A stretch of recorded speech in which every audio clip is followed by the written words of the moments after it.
What I've experienced over the last 40 years is in the first round of the diversity movement, and like I said, over 250 major CEOs endorsed this work. They understood it. They said this is the business approach that we need to deal with a somewhat uncomfortable issue, and that is human differences and human similarities.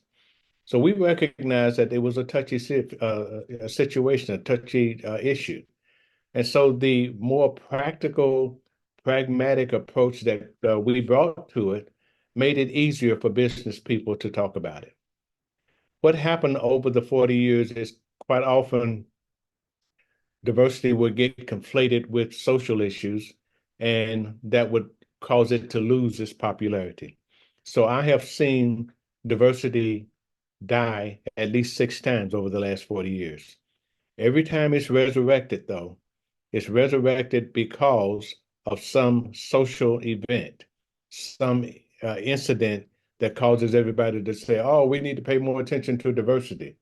And every time they start paying more attention to diversity, they start paying attention to the wrong thing. The latest incident, of course, was George Floyd, what we call the George Floyd event. We all know that George Floyd was not the only person that was affected during that time, but we call it George Floyd because it was so obvious. The whole world noticed, and it was a social and political event that spurred a lot of organizations to say, we've got to spend more time on diversity. But of course, because it was in response to a social ill, what they started focusing on was not really diversity management. It was some type of social construct, a social engineering project. And of course, what happens when you start it for the wrong reasons, you do it the wrong way, eventually it dies. It does every time. A lot of people are telling me, don't, isn't it awful that DEI is now being put on the back burner? I said, this is not new. You know, if you're new to the field, you will lament the fact that that diversity, that DEI is dying. Well, if you've been around for a long time, like me, you'll realize this is just another event in the normal process. My hope is this time that we will stop talking about diversity because the minute the word is mentioned, people think they know what you're talking about, and they don't.